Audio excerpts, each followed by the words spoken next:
Welcome back to 2 p.m. with the Trigger, but special edition all week long coming your way. Hey, it's Rich Bontrager, the Trigger, back with you on this beautiful, beautiful Monday.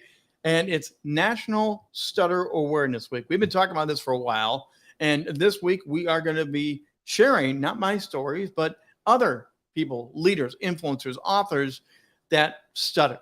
Stuttering affects millions of people worldwide. And in fact, 1 out of 100 individuals worldwide stutter. You probably know somebody that has this disorder. But we're also going to break that down. We're going to help you understand what it is, what it's not, why we don't need to fear it, but you do need to know there is no cure. However, many people have overcome and thrived and not let this disorder disrupt their life and their plans in the future. Today, we have a really great guest with us. It's Likky Lavji. He's the president and co-founder of the blindspotglobal.com. He's from the greater Vancouver region, and he's widely recognized as an expert at the art of showing business leaders and teams how to identify their blind spots, leverage their full potential, elevate their performance, and he stutters. Welcome. Happy Monday to you. Thanks for having me on there, Rich. Appreciate it. You know, what a great introduction. You have had a super career, but I bet it wasn't always that way as a young child and in maybe your college years even. Tell us some of your story, if you would. Oh, thanks. No, it wasn't easy. I've had a great career so far. I've had a lot of fun doing it. However, the journey of my life in Canada started when I was 10 years old. And I remember the teacher had asked me to share how I immigrated to Canada. And I was 10 years old. English wasn't my first language. And, when you're 10, you don't really care. So you get up on front of the class and start talking. And, I just got up there and started speaking. And a couple of kids started laughing. And, okay, weird. And then one kid yelled, "Go back to where you came from." Wow. And I didn't really know what that meant at that point. But I knew what laughter meant. Yeah. And then a couple of them started saying, "Go back to where you came from" again, and more laughter. I kind of looked at the teacher. I said, He said, "I don't know." He kind of shrugged his shoulders and he didn't know what to do. So I tried to continue, but I couldn't. So I got off the front of the class and went and sat in my chair. And then the life of Likky with a stutter started. Really? So that was the beginning of it. That was big. I didn't know that. I didn't know that was the beginning. I didn't know what attributed to all of this. Yeah. But from that moment, the life of Likky with a stutter, doesn't belong, not good enough, all began. Went through high school getting bullied because of the stutter, because of the color of my skin, because of my name. It wasn't easy. By grade 10, there was too many fights. I got in the wrong habits at that point. And by grade 11, I couldn't take the bullying anymore, so I quit school. I dropped out of high school. So you asked me about my college career. I didn't really have one. So what was your family's reaction? Because this was something that they apparently either weren't aware of, or was this a surprise, or was this something mom and dad were aware of, but never really had brought up to you? Well, it was just mom and my two brothers at that point, and it really wasn't evident to my close people because when I was with them, I was comfortable and the stutter wasn't always there. However, when I got into a new environment, or forget public speaking, that was never going to happen. All right. Well, no, but part of our traditions and our religion, we have an opportunity to speak in front of our group. And I remember speaking in front of them once, and I stuttered right through it, and I never went back on there again and did it. Wow. Yeah. What did that do to you personally? Did it slow down your dreams, your aspirations? Did it invigorate them to say, "I'm going for it anyways"? How did that? Oh, no, that was the opposite. There was no "I'm going for it." I was like, I'm done. I picked up a lot of bad habits and just dropped out of high school and didn't do much of myself for the first couple of years. Was there ever a point that you said, "This is me"? Yeah, that was really hard for me. That was really hard for a long time. I would pretend to be somebody else. I didn't want to be Rich because Rich was connected to the stutter. I was bullied. I was nicknamed, but in my mind, I had to become somebody else, and I wouldn't accept me for me. Was that part of your journey? Yeah, for sure, Rich. You have to understand that when you don't feel good about yourself, and you don't think you're good enough, you lean on others to make you feel better.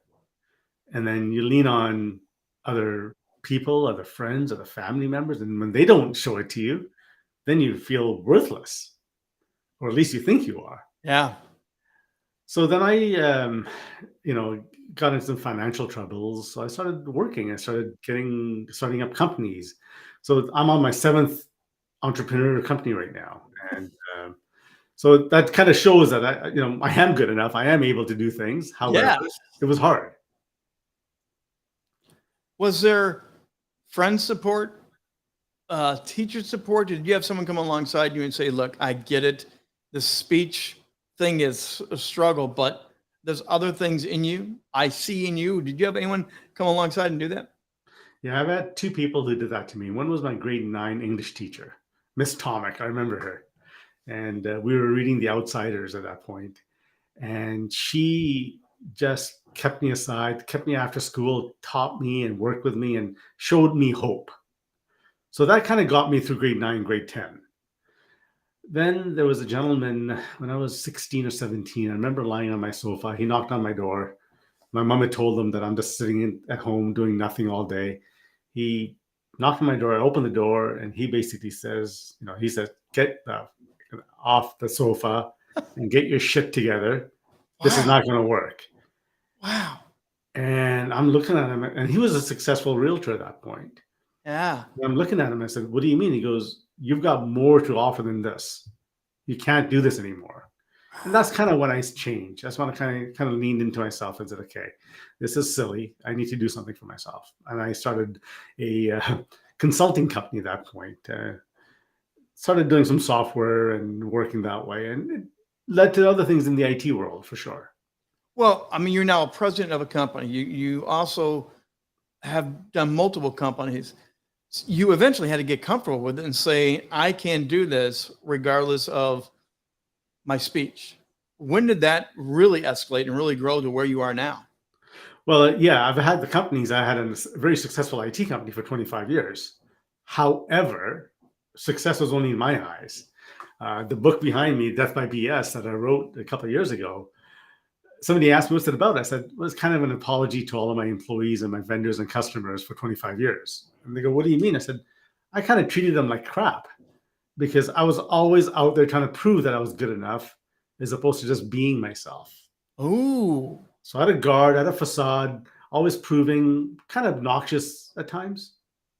People that are listening that know me probably saying, yeah, not sometimes, maybe all the time. And I got it. And I did a lot of personal growth and development work over the Mm-hmm. last 10 years to figure this out. And my turning point was when I realized where the stutter came from. When I pinpointed the moment of that grade 10 experience, I was actually able to let it go.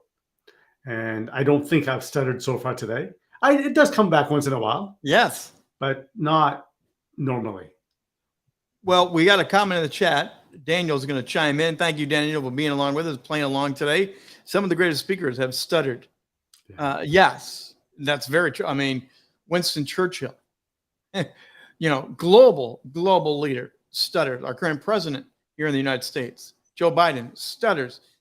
But there also is a story behind a lot of that they had to come to that moment, to come to that realization like you did, that I'm okay.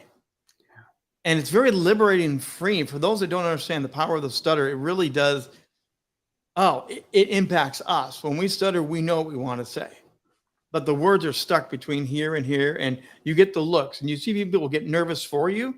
Now, I don't know about you, but that was one of the worst parts. I was like, I'm going to get through this. I don't like it, but I will. But when I saw other people get worried for me, it made it worse. Did that happen for you? Oh, for sure. They would finish my sentences for me. They would finish the conversation. And yeah, that look of, oh no, are you okay? And they meant well by it for sure. They did. Yeah. However, it didn't help me at all. Now, you had no training, formal speech therapy to work through any of this, or did you? No, I didn't. Not at all. In fact, I'm considering that now because I know when I'm in big groups, I still have some limitations of my vocal cords coming out and speaking loud enough and clear enough. When I try to do that without any training, the stutter comes out. So now I'm aware of that. So I've got to work through some of those things. I had always wanted to be a broadcaster. I had always wanted to be someone that was on stage because my family all were pretty eloquent. And then there was me. And so my desire to do it pushed me. But also, I did have to learn tricks, but I had no formal uh, therapy or anything like that. In fact, I don't remember a time when anyone in my family even brought up the idea. Mhm. Now, my mom stutters. So we have two of us in the household, but no one brought up the idea. There's probably someone that can help you out. So this has been my own growth, my own learning curve. Can you give any tips for people to help them that are maybe at that point of get some serious help, keep doing it myself? What would you say to someone who's at that point where like you were? Well, I think, as we've gone through this journey of doing it for ourselves and seeing the others like yourself come through this, we're realizing more and more that it actually is an emotional limitation. Majority of the times, it's not really a physical disability. And there are some people with it for sure. I don't Hmm. want to discount that at all. The majority of the conversations that we're having with people, it is a emotional limitation, a trauma that's happened in the past that's causing this.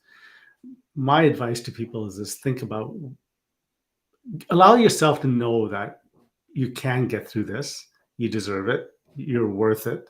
Yeah. And there are people like myself and yourselves out there to help. That's one of the things I've started doing. That's why I do what I do now, is that helping people find their blind spots, because it's a limiting factor in becoming who you really truly are. So would you say looking back, that was one of your personal blind spots? Which one? These? This whole limiting belief of Oh, for sure. because of your speech, was that really a blinder to you realizing how others saw you and how the greatness you had within you? Well, I don't think the stutter was a blind spot. What got me the stutter was a blind spot. That thinking I wasn't good enough, I didn't belong, I'm not worthy, I don't deserve Mhm. it, were the blind spots. And as I started working through some of that, look, I still have some of those right now, as we all do. Mhm. But getting through that is a big, big, big challenge, and feels so good when you realize it. It it is good to be on the other side, and my stutter's still with me. I openly tell people if I stutter more, most people know I've talked to my mom. There's something about it still rubs off, and I cannot escape that. But most of my life, I have now been able to learn to navigate it, almost embrace it in some ways, because it is liberating to say this is a part of me. And again, for most people, they may not understand. There's no pill. There's no cure. Mhm. This is a part of us. No matter how far you go, it still is there. Kind of like you said earlier, it still pops up, right? It does, and being labeled as ADD and ADHD in grade 8, it basically said you're not smart enough. Yes. However, I've ran successful businesses. I just learned differently. That was the same thing with me. We were told, and again, back in the day, the terms were stupid, idiot, whatever they branded them. Okay, Mhm. totally inappropriate today. We'll never hear that again. But they actually told me he fits in an LD class, a special ed class. They would test me, and I always test out of them. And then they would say, but he can't read out loud. He can't communicate well. There's got to be something wrong. And my dad finally said, and my dad was a lawyer and a judge. And my dad said, he understands big key concepts. He can explain this to you, but not in the way that you're going to first get it because his brain is working differently. He's a creative. And when they began to allow me to be that creative, when other people said it's okay for Rich to dream and think the words will come out, it was very liberating for them to understand he's not dumb. He's just not like the rest of us in a good way, right? And that's the key point, is understanding and knowing that you are good enough. And hearing the words, I remember when I was in grade 8, I actually designed a football game on IT, in the IT world, and I was the first person in Vancouver to ever do that. I was in the newspapers and blah blah blah. But boy, that was great fame for the day, but I forgot about it. And Mm. because the next day I got bullied about it, and I said, "Oh my God, I'm not good enough to do that. Why am I worrying about this?" And I put that aside. And throughout my entire life, I just kept on avoiding the words "you are good," "you are Mhm. worthy," and not believing them. And then that turned myself into being somebody just to be wanting to prove myself, and that wasn't good either. Dan's popping back up again, talking about the King's Speech. And yes, that, not only is it a great film, it's based on a true person that struggled, but they also did it very realistic. They didn't, a lot of stuttering films will kind of ham it up, play it over the edge, or they downplay it. That film really did a good job at showing the tics, the mannerisms, the nervousness, and even how relationships helped them get over it. Have you seen The King's Speech? I haven't yet. I just I'm going to make a note of that to watch that. Fabulous film on the reality of what stuttering is, when it is not, and the impact, but yet how people work through it. Any final comments before we let you jump off and relax? But thank you, first of all, for doing this. It's been great, and you're kicking off a whole week of conversation like this for National Stutter Awareness Week. Well, it's my pleasure. And first of all, thank you for making this aware, letting people know that it is possible to overcome it. And the last words I would have for people is that you do deserve it. There is hope. Allow yourself to feel it and get through it. And reach out to people like ourselves and talk to them and hear our stories. Perfect way to land the plane. Likky Lavji. Lavji. See, I got the G messed up. But thank you for being here for today. Find him on LinkedIn, and yes, do connect. He will connect back with you. And I do want to bring up one other interesting note. Every day we're going to try to highlight someone that you may know, you may recognize. Because again, 1 out of 100 people stutter worldwide. But did you know that James Earl Jones, the great actor, the voice of Darth Vader, the voice of CNN, the voice of Mufasa from The Lion King, the great Russian from the Red October film, he's won 3 Tony Awards. He had 2 Emmys. He had a Grammy Award, and he was born with a stutter. And James Earl Jones said this himself in several interviews. Living with a stutter in Michigan was a traumatic development. It was so severe that he refused to speak. I'm not talking about he refused to talk. He refused to speak. Basically, he wanted to be a mute because of his stutter. This quote is one that's very popular when he talks about this. I was a stutterer. I couldn't talk, so my first year of school was my first year of mute. And then those years of mute continued through high school. What changed it? What made it all different? He credits his English teacher, Donald Crouch, who discovered that his gift for writing poetry was the first thing to help him break out of silence. And then he got him on stage to read the poetry. James Earl Jones, a stutterer. Again, we're going to learn some things this week. We're hopefully going to inspire you a little bit. And one thing every day, I want to encourage you to remember that when you know someone that stutters, just let them breathe and let them do it. Let them find their ways, but don't freak out. Don't panic. Don't squeeze your palms like it's a painful thing. Let them know that they know they stutter, you know they stutter, and they're okay. Come back tomorrow, 2 p.m. with The Trigger. We're going to do it again, another special guest, and we're going to dive deeper into every conversation to let them tell their story, help you understand what stuttering is, what stuttering is not during National Stutter Awareness Week. We'll see you again tomorrow, 2 p.m. live with The Trigger. That's 2 p.m.